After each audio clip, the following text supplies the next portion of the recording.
यदा यदा हि धर्मस्य ग्लानिर्भवति भारत अभ्युत्थानम् अधर्मस्य तदात्मानं सृजाम्यहम् परित्राणाय साधूनां विनाशाय च दुष्कृतां धर्म संस्थापनार्थाय संभवामि युगे युगे। हाँ पार्थ, मैं प्रकट होता हूं, मैं आता हूं। जब जब धर्म की हानि होती है तब तब मैं आता हूं, जब जब अधर्म बढ़ता है तब तब मैं आता हूं। सज्जन लोगों की रक्षा के लिए मैं आता हूं, दुष्टों का विनाश करने के लिए मैं आता हूं, धर्म की स्थापना के लिए मैं आता हूं और युग युग में जन्म लेता हूं। इसे सुनकर आप समझ ही गए होंगे कि मैं कौन हूँ। जी हाँ, मैं कृष्ण हूँ। 12 आदित्य, 11 रुद्र, 8 वसु और दोनों अश्वनी कुमार इंद्र और प्रजापति को मिलाकर सनातन धर्म में 33 कोटि मतलब 33 प्रकार के देवी देवता हैं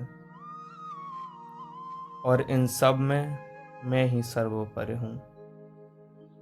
श्रीमद् भागवत गीता की माने तो मैं ब्रह्मा से भी बड़ा हूँ, मैं आदि शिव से भी सर्वोपरि हूँ, मैं ही सनातन हूँ और मैं ही परमपिता परमात्मा हूँ। मृत्यु भी मैं ही हूँ और जीवन भी मैं ही हूँ। मैं अजर अमर अविनाशी हूँ।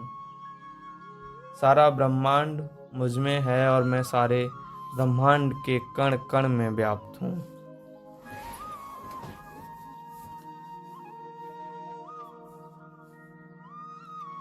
मुझे आप कृष्ण के अलावा और भी कई नामों से जानते होंगे।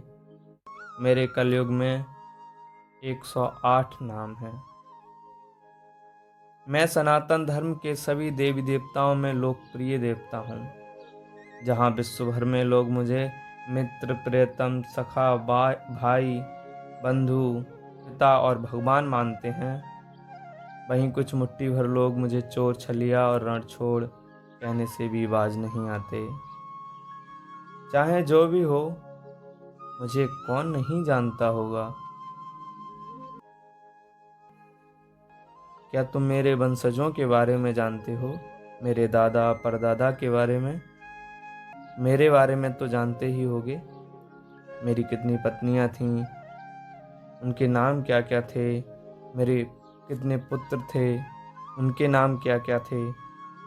अच्छा, मेरे पिताजी वसुदेव जी के बारे में तो जानते ही होगे।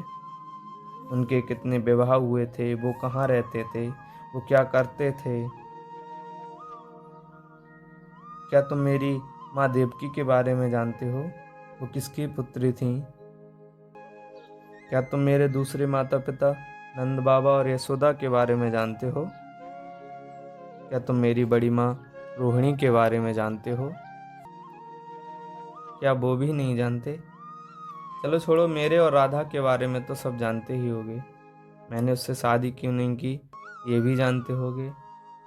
राधा का विवाह किससे हुआ, ये तो तुम्हें पता ही होगा। राधा मुझसे उम्र में बड़ी थी या छोटी और कितनी, क्या ये सब जानते हो? नहीं जानते। आश्चर्य की बात है, लोग मुझे जानते सब हैं और मेरे बारे में कोई नहीं जानता।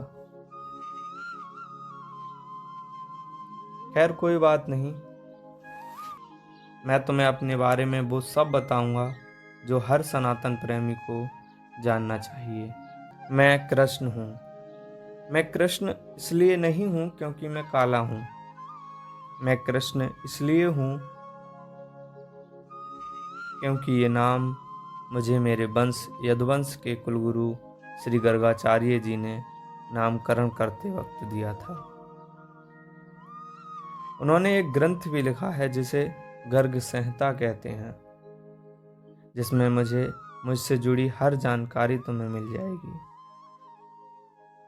मैं अपने वंश की बात करूं तो राजा ययाति के पुत्र हुए महाराज यदु, और महाराज यदु ने यदुवंश की स्थापना की। यदुवंश में आगे चलकर राजा देवमणि हुए। देवमणि के पुत्र हुए महाराज सूरसेन। महाराज सूरसेन के 2 विवाह हुए, जिनमें पहली पत्नी क्षत्रिय वंश की थी, जिसका नाम था मारिसा। सूरसेन और मारिसा के 10 पुत्र और 5 पुत्रियां थीं, जिनमें सबसे बड़े पुत्र का नाम वसुदेव था और सबसे बड़ी पुत्री का नाम पार्था। पार्था ही आगे चलकर कुंती के नाम से प्रसिद्ध हुई, जिनका विवाह हस्तिनापुर के महाराज पांडु के साथ हुआ था। सूरसेन की दूसरी पत्नी वैश्य वंश की थी, जिनसे एक पुत्र हुआ पार्जन, और पार्जन के पुत्र हुए बाबा नंद, जो आगे चलकर गोकुल गांव के मुखिया बने और मेरे पालनकर्ता भी। हरवंश पुराण की माने तो मेरे पिता वसुदेव नंद बाबा के चचेरे भाई थे। ये तो बात हुई मेरे वंशजों की। अब बात करते हैं मेरे पिता श्री वसुदेव जी के बारे में। मेरे पिताजी महाराज उग्रसेन के राज्य मंत्री थे। महाराज उग्रसेन मथुरा नगरी के राजा थे। मेरी माता देवकी से पहले पिताजी के 5 और विवाह हो चुके थे, जो पौरव वंश के महाराज और महाराज शांतनु के बड़े भाई बाहिल्क की पुत्रियां थीं, जिनके नाम थे रोहिणी, इंद्रा, बैसाखी, भद्रा और सुनामनी। रोहिणी इनमें सबसे बड़ी और मेरे पिता की सबसे प्रिय पत्नी थी। फिर भी महाराज उग्रसेन के आग्रह करने पर पिताजी उनके छोटे भाई देवक की 7 पुत्रियों देवकी, सहदेवा, शांति देवा, श्रीदेवा, देवरक्षिता, वक्रदेवी और उपदेवी से विवाह करने को तैयार हो गए थे, जिनमें देवकी सबसे बड़ी थी और यवराज कंस की सबसे प्रिय बहन भी थी। विवाह की तैयारियां शुरू हो गईं। पूरी मथुरा नगरी को दुल्हन की तरह फूलों से सजाया गया और पूरे हर्षोल्लास के साथ यदुवंश के रीति रिवाजों के साथ विवाह संपन्न हुआ। अब बारी थी मेरी योगमाया की और कंस जैसे कई दुराचारी और क्रूर राजाओं और युवराजों के पतन की शुरुआत की, जिनकी वजह से पृथ्वी पर अधर्म अपनी चरम सीमा पर पहुंच चुका था।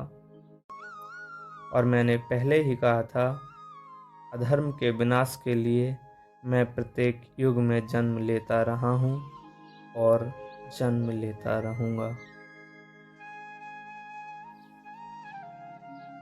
वो राजा कौन कौन थे, किस राज्य पर राज करते थे, उनके कंस से क्या संबंध थे, जिनके संहार के लिए मुझे अवतरित होना पड़ा। मेरा जन्म कैसे हुआ, कब हुआ और क्यों हुआ, ये सब पूरे विस्तार से बताऊंगा, लेकिन अगले एपिसोड में। तब तक चैनल को सब्सक्राइब करें। जानकारी अच्छी लगी हो तो लाइक करें और अपने दोस्तों परिवार वालों के साथ शेयर करें। तब तक के लिए जय श्री कृष्णा।